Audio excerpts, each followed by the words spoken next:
Well, spring has most certainly sprung, and Maverick, my almost 4-year-old Harris hawk here, seems to know it. He's become quite abruptly very hormonal, and that's not unusual for a bird of prey, especially a male, to start hooting more and making other noises, perhaps behaving differently. If you're monitoring behaviour, we can see there's some differences, but this one is a bit of a record breaker. You can see now the way he's behaving. He just really is feeling very different at the moment. And of course, if he's in the wild, he would be looking for a female to mate with. And of course, Harris hawks do bond. And actually, look here, he's preparing to mate with my hand. In fact, a few days ago, I had him in the kitchen in the conservatory end there, which is a bit like a workshop at the moment for me, weighing him. I was looking at his beak, filing it down and things. And I was actually looking for a filing tool. And as I walked away from where he was perched, he flew and landed on my shoulder. And at that point, he began doing a little mating ritual on my shoulder. Now, there's nothing you can really do to avoid a hawk or any bird of prey we're keeping from becoming hormonal. It's a seasonal thing. And it's a bit of a mystery as to why some birds become hormonal more than others and in different ways, just like it's a mystery why some female birds of prey in captive care will lay eggs and some don't. And I don't mean because they're breeding and laying eggs, I mean just randomly menstrual cycle, like an annual menstrual cycle, just laying eggs, which are just yolky and therefore nothing in them. Now, when it comes to dealing with it, there's two things we can do. One, we kind of free it off the bird and just let him get on with it until the season changes a little bit. Or two, we reduce the weight down for free flying so that he's a little bit keener when flying and hopefully he's going to still be a good flying bird. And really, with this particular hawk, I'm doing a bit of both. I don't mind flying him indoors at the moment, but for now, outdoor flying, we are going to avoid that. And to be fair, there's still a fair bit of bird flu around anyway, so we're not doing a lot of outdoor flying just yet. Having said that, flying show season is just about upon us, but they're not all in the same area, so just be cautious on that as a side note really.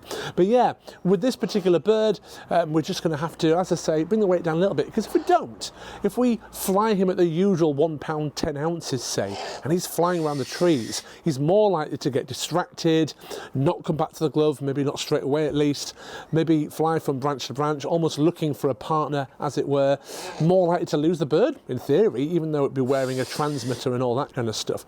Now, even though it can be a bit of an issue, it really does add to the art of falconry, as it were. It makes the whole thing more interesting, having another element to deal with, another little challenge, should we say. So we know it won't last forever. But it's interesting because last year, in spring, I didn't notice any difference in behaviour whatsoever, and then this year, just suddenly, it's come on so sudden. But never mind, we're just going to deal with it, haven't we? In my hand, I have an egg. But it is quite a big one, as I'm sure you can see. Well, this egg was laid by Storm, one of my Steps eagles, just yesterday. Now, she is in the aviary behind me with another Steps eagle, which we believe to be female, but we're not 100% sure on that, we just think she is. Now, it is possible, therefore, that this could be fertile. But I did go inside yesterday evening, and I did the test in the dark. I actually went into the room, to the light out, and went into the covers, had a light, bright torch, hold it against it, and you can then see through. Now, what we're looking for then is a small black spot, and it wasn't. It was clear. It's just a normal yolky egg, part of a bird of prey's annual sort of if you like, menstrual cycle. Now, some female birds of prey in captivity will lay eggs like this, yolky eggs, in the spring, 1 or 2 usually. And we've had it before with Henrietta, our eagle owl. She's 23 years old now, but she's not laid an egg for quite a while. She's run out of egg stem cells to do that now that she's that age. Now, Storm is 11 years old, so she'll have a number of years yet, especially as an eagle. They can breed for quite a number of years in their lives to lay eggs. And it does raise the question, do we get a male and put them together? But breeding is a completely different discipline to the work I do with the handling and the flying. Breeding birds of prey usually left alone. They're usually quite wild in temperament. It doesn't mean that a tame bird like Storm can't breed or anything else, but really it's not something we're interested in doing, because all our birds go out and are, I say, handled and flown, so it's a different discipline generally speaking. But still, very interesting though, when we have an egg like this.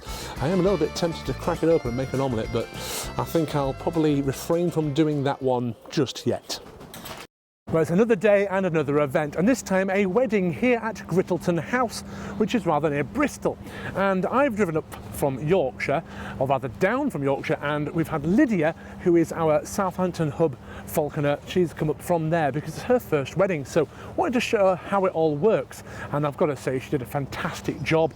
I was there listening with her to the registrar, and at the right moment she came in, and Whisper, one of our female barn owls, did a fantastic job. Got a great reaction as well, so really pleased with that. Another wedding in the bag, as it were. But sometimes with this job we've got to factor in little tasks that need to be done where we can do them, leveraging our time, if you like. And I noticed that Hugo, who is currently residing down in Southampton, has had anklets put on that have the rings fallen below the anklet.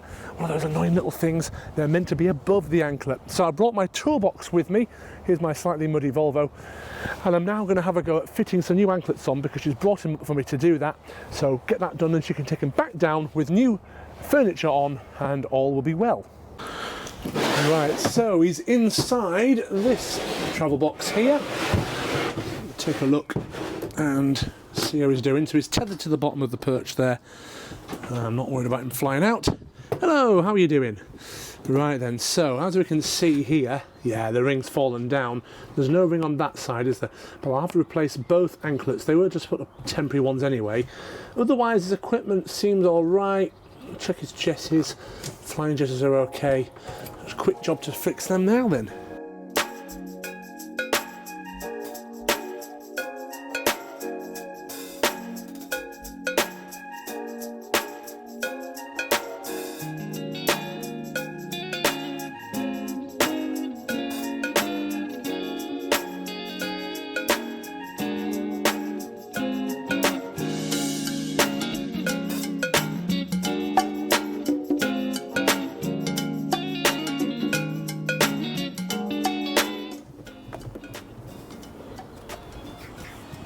Right, there we go.